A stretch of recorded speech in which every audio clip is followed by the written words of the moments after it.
नमस्कार, आप देख रहे हैं डिजिटल दंगल। आपके साथ मैं हूं प्राची पाराशर। आज डिजिटल दंगल में आपसे बात करेंगे तमिलनाडु की सियासत की, क्योंकि तमिलनाडु की सियासत में आज एक ऐसा कदम के अन्नामलाई की तरफ से उठाया गया है जिसके कई सारे मायने निकाले जा रहे हैं। के अन्नामलाई वो चेहरा आपको याद होगा जिन्होंने आईपीएस से राजनेता तक का सफर तय किया। पॉपुलैरिटी ऐसी कि उनकी सभाओं में भीड़ के सारे रिकॉर्ड तो टूट रहे थे और इस पॉपुलैरिटी को देखते हुए तमिलनाडु में बीजेपी ने के अन्नामलाई को प्रदेश बीजेपी की कमान भी सौंप दी थी।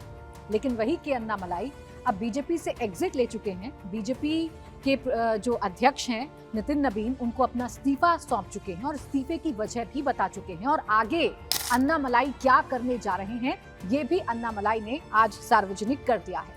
तो सबसे पहले बात ये कर लेते हैं कि आज जब अन्नामलाई ने अपना इस्तीफा सौंपा नितिन नबीन को, बीजेपी के राष्ट्रीय अध्यक्ष को, तो क्या बातें उन्होंने अपने इस्तीफे में कही हैं, क्या बातें इस्तीफे के पीछे की हैं, क्या वजह रही कि वो अन्नामलाई जिनके साथ चलकर बीजेपी को एक वक्त पर ऐसा लग रहा था कि तमिलनाडु जहां बीजेपी अपने पैर जमाने की कोशिश करती है, छोटे छोटे स्टेप्स रखती है, उस तमिलनाडु में बीजेपी को लग रहा था कि एक बड़ा जनाधार खड़ा कर सकती है कि अन्नामलाई के सहारे। धीरे धीरे करके अन्नामलाई साइडलाइन क्यों होते चले गए और 2026 के चुनावों में तो अन्नामलाई की तस्वीर देखना भी मुश्किल सा हो रहा था। अन्नामलाई दिख भी नहीं रहे थे, वो बीजेपी में थे, लेकिन बीजेपी में रहते हुए भी उनकी चर्चा तमिलनाडु की सियासत में नहीं हो रही थी।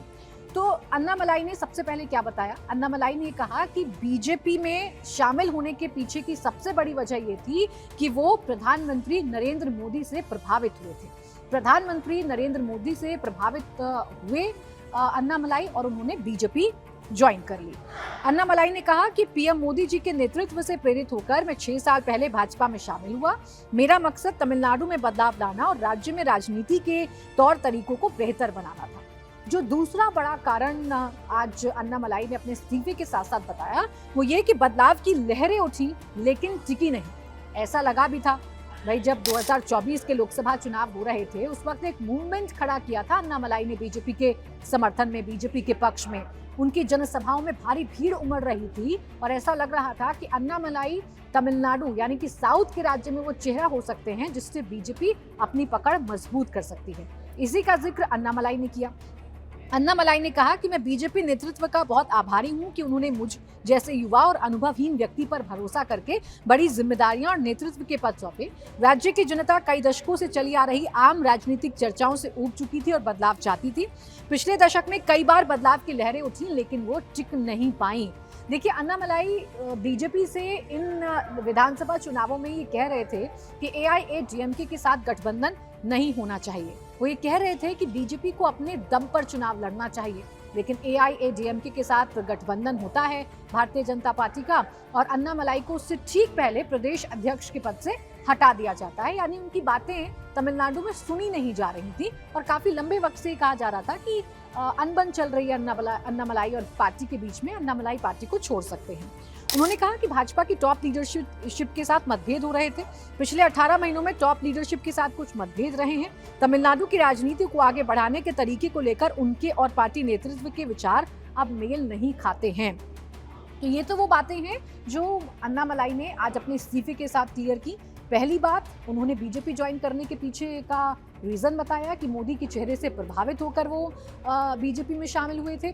दूसरी बात उन्होंने बताई कि बीजेपी ने उन्हें बहुत दिया, एक अनुभवहीन चेहरे को बड़ी बड़ी जिम्मेदारियां दी। और तीसरी बात उन्होंने बताई कि पिछले 18 महीने से पार्टी के बड़े नेताओं के साथ उनके मतभेद चल रहे थे, उनकी बातें सुनी नहीं जा रही थी, जिसकी वजह से वो एक सम्मानजनक एग्जिट का रास्ता जो है वो खोज रहे थे। अब तमिलनाडु की सियासत पर अन्नामलाई के जाने का क्या प्रभाव पड़ेगा ये तो मैं आगे आपको बताऊंगी, लेकिन सबसे पहले आप अन्नामलाई के बारे में जान लीजिए।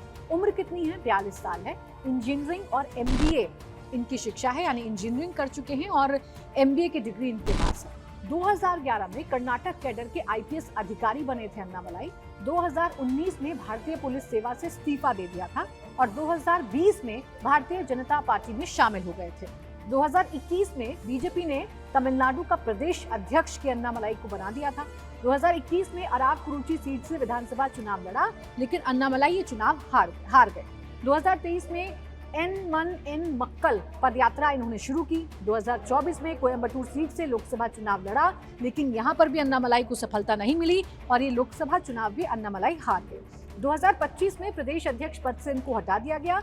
नन्नार नागेंद्रन को जिम्मेदारी सौंपी गई प्रदेश अध्यक्ष पद की और इसके पीछे सबसे बड़ी वजह रही AIADMK के साथ बीजेपी का गठबंधन, जिसके खिलाफ अन्नामलाई थे और AIADMK के नेता भी अन्नामलाई के खिलाफ थे।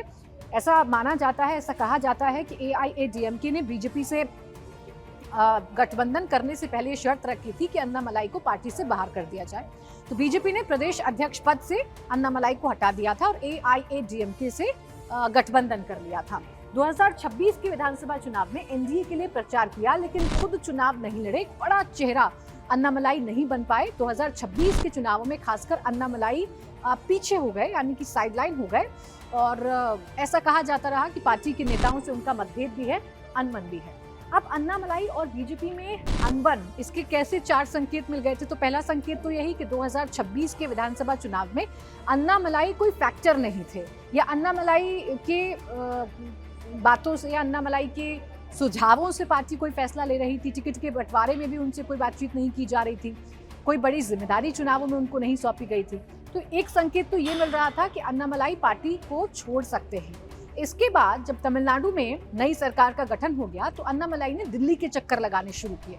ऐसा कहा जाने लगा कि पार्टी के शीर्ष नेतृत्व, खासकर गृह मंत्री अमित शाह के साथ के अन्नामलाई की मुलाकात हो रही है और दोनों के बीच अन्नामलाई को क्या बीजेपी में रहना है या उनको बीजेपी से बाहर जाना है, और अगर रहना है तो कि अन्नामलाई का क्या रोल होगा, ये बातचीत होने लगी। लेकिन ये बातचीत जो है वो पूरी तरीके से बेरंग रही, क्योंकि अन्नामलाई संतुष्ट नहीं हुए या बीजेपी उन्हें संतुष्ट कर नहीं पाई या बीजेपी उनको संतुष्ट करना नहीं चाहती थी। एक वजह ये भी रही, एक संकेत ये भी रहा, और एक संकेत ये भी रहा कि जब एक्टर विजय तमिलनाडु के सीएम बने तो एक नई राजनीति की सुखबुगाहट तमिलनाडु में होने लगी और अन्नामलाई के मन में भी साफ तौर पर ये इच्छाएं जागने लगी कि जब एक्टर विजय अपनी पॉपुलैरिटी के दम पर अपनी पार्टी बनाने के बाद तमिलनाडु के सीएम बन सकते हैं तो अन्नामलाई क्यों नहीं, क्योंकि उनका चेहरा भी काफी पॉपुलर तमिलनाडु में रहा है।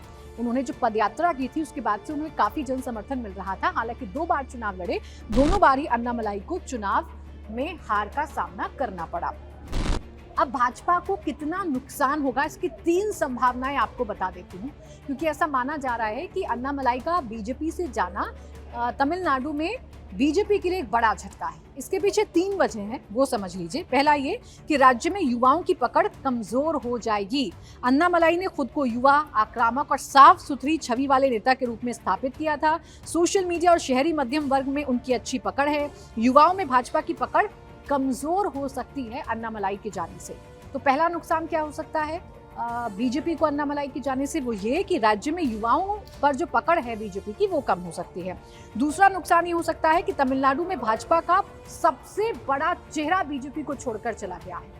बेशक 2026 के चुनाव में अन्नामलाई को साइडलाइन कर दिया हो, लेकिन फिर भी तमिलनाडु में बीजेपी के सबसे बड़े फेस के तौर पर एक जगह बना ली थी अन्नामलाई ने। तो ऐसे में अगर उन्होंने पार्टी छोड़ दी है तो फेसलेस हो गई है पार्टी। जो तीसरी संभावना है वो ये कि डीएमके विरोधी वोटों का बिखराव हो सकता है।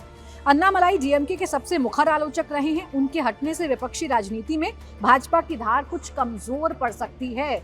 दरअसल अन्नामलाई का जो व्यक्तित्व है, साफ बोलते हैं, आक्रामक बोलते हैं, तीखा बोलते हैं।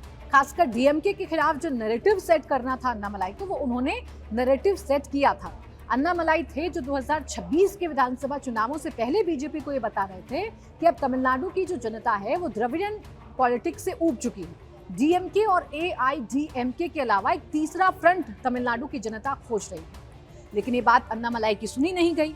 AIADMK से गठबंधन कर लिया गया और जो अन्नामलाई ने कहा था कुछ वैसा ही रिजल्टों में दिखा। एक तीसरे व्यक्ति को, यानी कि एक्टर विजय को सीएम बना दिया तमिलनाडु ने। उनको सबसे बड़ी पार्टी के तौर पर चुना गया और अब एक्टर विजय तमिलनाडु के नए सीएम बने। इसके बाद नुकसान कितना होगा, क्या ये नुकसान बहुत बड़ा होगा? 3 संभावनाएं मैंने आपको बताई, लेकिन ये नुकसान कितना होगा?